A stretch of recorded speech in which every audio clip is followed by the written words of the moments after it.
Vajiraman Ravi has been still there even during my mains preparation, during both my attempts 2023-24. I started my preparation in 2018 here as a foundation batch student, and finally I'm again back here 6 years later. The life has come full circle finally. I post-graduated actually in year 2018. After that I came to Vajiraman Ravi, as the name has always been there, where I was completely clueless कि क्या करना है क्या नहीं. And that year I think ये join किया test series मैंने, and we had those regular feedback sessions. GS we had GS. I was enrolled for the GS thing. I had that regular feedback session after every copy that was checked. We had those mentoring sessions going on. So उससे पता चलता था what is wrong, where I should add on, what is the changes I need to make, etc. So it went like that, and I really scored good in GS. Last year also it was 435 marks in GS 1, 2, 3, 4. Hello everybody, मेरा नाम अभिषेक सिंह है। मैंने इस civil services परीक्षा में 78 rank हासिल किया है इन यूपीएससी सीएसई 2024 एग्जामिनेशन। आज मैं इस वीडियो में आपसे बात करूंगा कि नोट्स कैसे बनाएं for various portion of this examination, कि एसए के लिए कैसे बनाएं, जीएस चारों जीएस पेपर के लिए कैसे बनाएं। एंथ्रो के लिए मैंने एक सेपरेट वीडियो बनाया है, आप उस वीडियो को रेफ़र कर सकते हैं, जिसका लिंक आपको मिल जाएगा इस चैनल के इस वीडियो के डिस्क्रिप्शन में। अब मैं आपसे बात करूंगा नोट्स कैसे बनाएं। सबसे पहले मैं बात करता हूं एसए पेपर की, कि एसए पेपर का नोट्स कैसे बनाएं। तो देखिए एसए में ना क्या इम्पॉर्टेंट है, मेरा नोट्स में क्या इंक्लूडेड रहता था। मैंने क्या किया था, सबसे पहले प्रीवियस ईयर क्वेश्चन को एनालाइज किया। प्रीवियस ईयर क्वेश्चंस में आप देखेंगे बहुत सारे थीम्स हैं, जैसे एजुकेशन एक थीम हो गया, ऑनेस्टी एक थीम हो गया, कैरेक्टर एक थीम हो गया, उसके बाद आपका मान लीजिए गवर्नेंस रिलेटेड कोई थीम हो गया। आप देखेंगे ऐसे 20 से 25 से 30 थीम आपको मिल जाएंगे। अब आपको क्या करना है, कि आपको हर थीम पे एक कोई स्टोरी तैयार कर लेनी है, कोई एक एनेक्डोट टाइप की स्टोरी तैयार कर लेनी है, कोई एक कंक्लूजन अच्छा सा तैयार कर लेना है। फिर आपको क्या करना पड़ेगा कि हर एक टॉपिक पे जो आपने पढ़ा हुआ है, जो भी आपके थीम्स में दिया हुआ है, आप क्या करिए उसमें जीएस में जितना आपने कंटेंट पढ़ा है वहाँ से जो कुछ भी मिलता है उस टॉपिक का, उसको अपने नोट्स में आप इंक्लूड कर लीजिए। मतलब अब यहाँ पे अप्रोच आपका ऐसा है कि थोड़ा सा, चूँकि इससे वाली बात है, तो कोशिश ये करिए कि अगर आपको कोई स्कॉलर मिल जाए, अगर आपको किसी बुक का नाम मिल जाए। जैसे मैं क्या करता था, मैंने एजुकेशन पे 2-3 बुक सर्च की जो फेमस बुक्स हैं। आप उन बुक्स को, उनके राइटर्स को, उनके उस बुक के सेंट्रल मैसेज को, इसको अपने नोट्स में लिख सकते हैं। मतलब आपको देखिए एसए के नोट्स में इंक्लूड क्या क्या करना है। पहला हो गया बुक्स वगैरह, दूसरा हो गया आपको डेटा, किसी भी कोई भी टॉपिक पे आपके डाइवर्स डेटा, किसी भी टॉपिक पे मल्टीपल डायमेंशन होते हैं, हर डायमेंशन पे आप डेटा इंक्लूड करिए। डेटा, फिर आप एग्जांपल्स, जो लेटेस्ट एग्जांपल्स हैं आप उसको इंक्लूड करिए हर टॉपिक पे। फिर आप क्या करिए कि अगर आपको कोई सुप्रीम कोर्ट का जजमेंट मिलता है तो आप उसको भी अपने नोट्स में लिख सकते हैं। और एसए के पेपर में अभी 2 तरह का एसए आ रहा है, जीएस टाइप का जो एसए है और फिलोसफिकल टाइप का एसए है। चूँकि 2 टाइप के एसए आ रहे हैं, क्या इन दोनों में हमको सेम टाइप के नोट्स बनाने की ज़रूरत है कि अलग अलग टाइप के नोट्स बनाने की ज़रूरत है? तो देखिए फिलोसफिकल एसए में क्या है ना, आप फिलोसफर्स को याद करिए। जैसे मैंने सुब्रा रंजन मैम का एक एसए का कंटेंट था, उसको देखा था। मैम ने ये एडवाइस किया था कि जैसे आपको कोई टॉपिक है तो आप उस टॉपिक पे मल्टीपल स्कॉलर्स को प्रिपेयर करिए, मल्टीपल कैटेगरीज ऑफ स्कॉलर्स। कुछ एसेंशियलिस्ट स्कॉलर्स होते हैं, कुछ एग्जिस्टेंशलिस्ट स्कॉलर होते हैं। मतलब कुछ ऐसे स्कॉलर जो लाइफ को लेके बहुत पॉजिटिव हैं, कुछ ऐसे स्कॉलर जो लाइफ को लेके थोड़े निगेटिव हैं। आप हर तरह की स्कॉलर्स को प्रिपेयर करिए। जैसे एजुकेशन में 5 स्कॉलर, उसके बाद डेमोक्रेसी पे 5 स्कॉलर। अब डेमोक्रेसी पे बहुत सारे स्कॉलर्स हैं जिन्होंने अपोजिट में बोला है कि नहीं डेमोक्रेसी ठीक नहीं है, उस पर प्रिपेयर करिए। कुछ स्कॉलर्स हैं जिन्होंने पावर पे लिखा हुआ है, पावर पे कुछ पॉजिटिव बातें, कुछ निगेटिव बातें। आप पावर पे उन 5-10 स्कॉलर को तैयार करिए। पोस्ट मॉडर्निस्ट स्कॉलर हैं जो हर चीज़ को डिकंस्ट्रक्ट करके देखना चाहते हैं, कि हर चीज़ को कहते हैं कि नहीं इसका ये पॉजिटिव, इसका निगेटिव है। आप उस चीज़ को एनालाइज करिए। मतलब आपको ना स्कॉलरली पर्सपेक्टिव देना है फिलोसफिकल एसे में। तो मैं आपसे ये कहूँगा कि अपने नोट्स में ना आप 20 से 25 थीम्स जो दी हुई हैं उससे रिलेटेड आप स्कॉलर्स अगर आप ढूंढ पाते हैं, स्पेशली चैट जीपीटी है, तो चैट जीपीटी क्या करता है, आपको सारे स्कॉलर्स के नाम दे देगा। आप स्कॉलर्स हो सके तो उनका कोई बुक हो, उनका कोई फेमस कोट हो। हर स्कॉलर का कोट है, सोक्रेटिस का अपना कोट है, प्लेटो का अपना कोट है, नीत्शे का अपना कोट है। नीत्शे का एक बड़ा फेमस कोट है कि God is dead, we have killed him. तो आप इस तरह के कोट्स का एक कलेक्शन बना सकते हैं, क्योंकि अपनी बात को जब आप कहना चाहते हैं ना तो खुद मत कहिए, किसी के कंधे पे बंदूक रख के चलाइए। कह दीजिए कि इस स्कॉलर ने ऐसा बोला, इस स्कॉलर ने ऐसा बोला है, मैं बस इस चीज़ को एनालाइज कर रहा हूँ, फिर आप एक कंक्लूजन में एक व्यू को कंबाइन करके अपनी बात को कह सकते हैं। तो फिलोसफिकल एस्से में नोट्स बनाने का सबसे अच्छा तरीका है कि आप फिलोसफर्स को इंक्लूड करिए। अब जीएस टाइप एस्से में थोड़ा सा आप डिफरेंट ये कर सकते हैं कि जीएस का जो कंटेंट है, जैसे अब एग्रीकल्चर पे अगर आपको नोट्स बनाना है तो आप एग्रीकल्चर पे आपको एक एक्सटेंसिव नोट्स बनाने की ज़रूरत है एस्से के लिए, कि आप बताएंगे कि एग्रीकल्चर सेक्टर में क्या अभी सिचुएशन है, फिर आप नोट्स बनाइए क्या चैलेंजेस हैं, फिर बनाइए क्या सॉल्यूशंस हैं, फिर बेस्ट प्रैक्टिसेस क्या हैं कि कंट्री में ऐसे ऐसे एग्जांपल्स है जहाँ पे एग्रीकल्चर बहुत अच्छे से उसको हम कर रहे हैं, तो आप उसका एग्जांपल्स डालिए, ऐसे स्टेट का एग्जांपल डालिए। तो उसके बाद अगर कोई बहुत बड़ी स्कॉलर से जिन्होंने किसी एग्रीकल्चर पे किताब लिख रखी है तो आप उन स्कॉलर का नाम डाल दीजिए। मतलब ये सब अपने नोट्स में रखिए, यही सब चीज़ें आपको वहाँ डायरेक्टली यूज करनी। इकोनॉमिक सर्वे का जो डेटा है, स्पेशली जो जीएस टाइप इससे होते हैं ना, आप उसमें इकोनॉमिक सर्वे का लेटेस्ट डेटा डालिए और वहाँ इससे में कोड करिए कि as per economic survey this year 2023 का या 2024 का एग्रीकल्चर के बारे में ऐसी इन्फॉर्मेशन दी हुई है। तो जीएस टाइप एस्से में थोड़ा आपको ना फैक्चुअल चीज़ें अपने एस्से में लिखनी पड़ेंगी, तो इसीलिए उन चीज़ों को आप ऑलरेडी अपने नोट्स में लिखिए। तो ये डिफरेंस है जीएस और फिलोसफिकल टाइप ऑफ एस्से के नोट्स मेकिंग में। ये था पूरी बात एस्से को लेकर के। अब मैं बात करता हूँ GS1 पेपर को लेकर के कि GS1 पेपर के नोट्स कैसे बनाएं। तो GS1 पेपर देखिए बहुत स्टैटिक है, इसमें करंट अफेयर्स का स्कोप थोड़ा कम है, बस वही सोसाइटी वाला जो पोर्शन है आप उसमें करंट अफेयर्स को इंटीग्रेट कर सकते हैं, ओवरऑल थोड़ा स्कोप कम है। तो अगर मैं GS1 पेपर की बात करूं तो जैसे हिस्ट्री हुई, जियोग्राफी हुई, वर्ल्ड हिस्ट्री हुई, उसमें फिर एक मॉडर्न हिस्ट्री वाला पोर्शन बहुत ज़्यादा इंपॉर्टेंट हो जाता है। उसके बाद आपका सोसाइटी हुआ, ठीक है, रिसोर्सेज जो natural resources all over the world है, इस तरह के टॉपिक्स उसमें दिए हुए हैं। इम्पॉर्टेंट ये है कि आप पहले इन टॉपिक्स को ना 3 से 4 बार पढ़िए, बहुत इंपॉर्टेंट है। आप इनकी थियरी को पहले अच्छे से पढ़ लीजिए। जब आप 3 से 4 बार पढ़ लेंगे ना, फिर 5वीं बार आप इसका नोट्स बनाइए कि चलो अब मैं समझ गया, अब आपको पता है कि इस टॉपिक में ये रिलेवेंट है। अब आप उसके बेसिस पे हर टॉपिक का जो भी सिलेबस में वर्ड मेंशन है उसको आप अपने नोट्स में बनाइए। इसके बाद आप प्रीवियस ईयर क्वेश्चंस पे जाइए, जो भी GS1 के प्रीवियस ईयर क्वेश्चंस है उसमें आप देखेंगे बहुत सारे मेजर थीम्स रिपीट हुए हैं, बहुत सारी थीम्स को बार बार पूछा गया है, चाहे वो आप देखेंगे स्पेसिफिकली सिलेबस में वर्ड मेंशन नहीं है लेकिन बहुत सारी थीम्स रिपीट हुए हैं। आप उस थीम्स को पकड़िए, उस पर क्वेश्चन बनाइए, उस पर आप नोट्स बनाइए, इस तरह की चीज़ आप करिए। तो ये GS1 का नोट्स आप बना सकते हैं। लार्जली स्टैटिक पार्ट है, इसमें रट्टा बहुत मारना है, आपको बहुत रटने की ज़रूरत है, आप इससे भाग नहीं सकते। अब बात करें GS2 के नोट्स को, तो देखिए GS2 का नोट्स क्या है, सिलेबस में जो बातें लिखी हुई हैं वो तो बहुत इंपॉर्टेंट हैं ही, आपको सिलेबस के हर टॉपिक पे आपको नोट्स तो बनाना ही है, लेकिन GS2 बहुत करंट अफेयर्स ओरिएंटेड है। तो GS2 में ना अगर आपके पास करंट का नोट्स बहुत अच्छा है तो आपका जो मार्क्स है वो बहुत अच्छा आएगा GS2 में।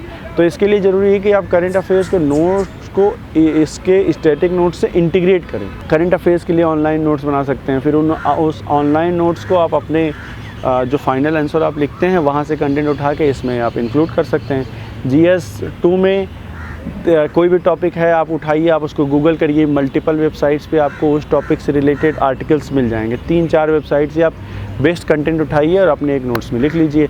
बहुत बच्चे ऑनलाइन नोट्स प्रेफर करते हैं, बहुत ऑफलाइन। मैं पर्सनली प्रेफर करता हूं कि हमको ऑनलाइन नोट्स बनाना चाहिए।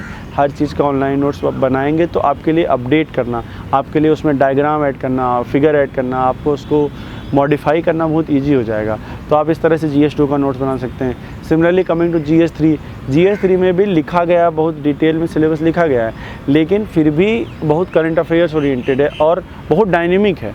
GS3 में नंबर नहीं आ रहे हैं, अभी कुछ सालों से आप देखेंगे बच्चों के उतने नंबर नहीं आ रहे हैं। मुझे लगता है GS3 में आपको डीप कंसेप्चुअल अंडरस्टैंडिंग की ज़रूरत है, आप टू द पॉइंट चीज़ों को आंसर करें। GS3 थोड़ा बड़ा भी है क्योंकि उसमें disaster management, security, environment, agriculture, economy, बहुत कुछ है। तो पहला अप्रोच तो यही होगा कि हर टॉपिक का आप नोट्स बनाओ, ठीक है, हर टॉपिक का आप नोट्स बना लो, दिस इज़ पहला अप्रोच।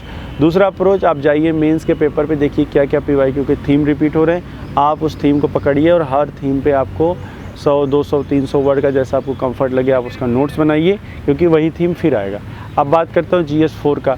तो GS4 में क्या है कि आपको ये ध्यान देना होगा कि कंसेप्चुअल अंडरस्टैंडिंग मोस्ट इम्पॉर्टेंट है।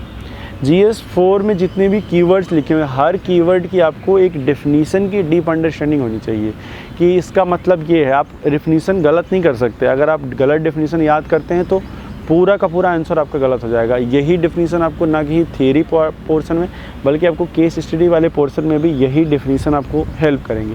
तो GS4 में आप करिए कि आप हर टॉपिक का एक थियरी, जैसे ऑनेस्टी है, इंटीग्रिटी है, अब आपको इंटीग्रिटी पे एक नोट्स बनाना है तो इंटीग्रिटी पे आप किसी कोचिंग का मटेरियल यूज़ कर लीजिए, 2-3 कोचिंग का मटेरियल यूज़ कर लीजिए। जैसे मैं कहूँगा कि पीयूष अग्रवाल सर के नोट्स मैंने देखे थे, उनका नोट्स बड़ा अच्छा है, आप वो रेफ़र कर सकते हैं।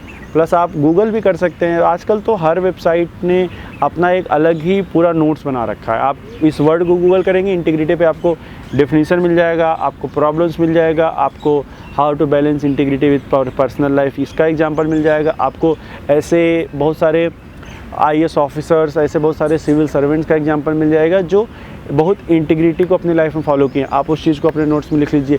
आपको हो सकता है सुप्रीम कोर्ट के जजमेंट मिल जाए। आप मतलब कितना मल्टी डायमेंशनलिटी अपने नोट्स में डाल सकते हैं वो आपको याद करना पड़ेगा। और एक चीज़ और ध्यान रखिए, एथिक्स के पेपर में ना कोट्स का खूब जम के इस्तेमाल करना है। कोट्स, हर टॉपिक पे कोड प्रिपेयर करिए। ChatGPT का आप इसमें हेल्प कर सकते हैं कि बताइए मुझे, ChatGPT से आप कह सकते हैं किसी फेमस स्कॉलर ने इंटीग्रिटी के बारे में क्या बोला, आप मुझे कोड दो, तो 2-4 स्कॉलर के आपको एग्जांपल दे देगा। अब आप जो भी एथिक्स का पेपर में कीवर्ड्स है ना, उस पर आप 2 4 5 कोट रेडी रखिए। आप उसको डायरेक्ट इंट्रोडक्शन कंक्लूजन में कोट कर दीजिए, कई बार बहुत हेल्प मिलता है इससे। तो ये है। इसके बाद मैं आ जाता हूँ केस स्टडी वाले पोर्शन में। देखिए केस स्टडी वाले पोर्शन में क्या है ना कि आप किसी भी आंसर को, चूँकि 4 पेज का स्पेस होता है, उसमें आपको भरना है। वो भरोगे कैसे? वो भरने का तरीका ये है कि आप किसी भी आंसर को फर्दर ब्रेक कर दीजिए मल्टी डायमेंशन में। जैसे मुझसे पूछा अगर ये जा रहा है कि बताओ इस अबव केस स्टडी में एथिकल डिलेमा क्या है, तो कुछ बच्चे क्या करेंगे कि डायरेक्टली 3-4 एथिकल डिलेमा लिख दिए कि चलो this versus this value, this versus this value, इसमें ऐसा है। लेकिन अगर आप इसको ऐसा कर दें कि जितने स्टेक होल्डर हैं आप उसको आइडेंटिफाई कर लें और हर एक स्टेक होल्डर के रिस्पेक्ट में जो एथिकल डिलेमा है आप उसको लिखिए। जैसे किसी केस स्टडी मान लीजिए डिस्ट्रिक्ट मजिस्ट्रेट है, कॉमन पब्लिक है, कोई पॉलिटिशियन है, कोई एजेंसी इन्वॉल्व है, तो आप ऐसा करिए कि ethical dilemma with respect to the district magistrate, ethical dilemma with respect to the general public, ethical dilemma with respect to the politician. आप इस तरह से जब मल्टी डायमेंशनलिटी देंगे अपने आंसर में तो आपका आंसर अपने आप में बहुत खूबसूरत हो जाएगा। This is very important to understand. अब केस स्टडी में क्या आपको कोई नोट्स बनाना चाहिए? हाँ, आपको बनाना चाहिए। आप जनरली आइडेंटिफाई करिए कि क्या वैल्यूज़ एक दूसरे से कोलाइड करती हैं। जैसे आप अगर देखेंगे अपाला मिश्रा मैम का नोट्स है जिसमें उन्होंने केस स्टडी से रिलेटेड नोट्स बनाया, जिसमें उन्होंने ये बताया कि जनरली ऐसे उन्होंने 50 वैल्यू आइडेंटिफाई कर ली है और उसके अगेंस्ट कोई वैल्यू आइडेंटिफाई कर लिया, तो उन्होंने अपने नोट्स में रखा है। अब आप केस स्टडी देखेंगे तो जनरली कहीं ना कहीं से हिट कर जाएगा। आपको कीवर्ड याद, एक्चुअली कीवर्ड का नोट्स बनाना है आपको केस स्टडी वाले पेपर में।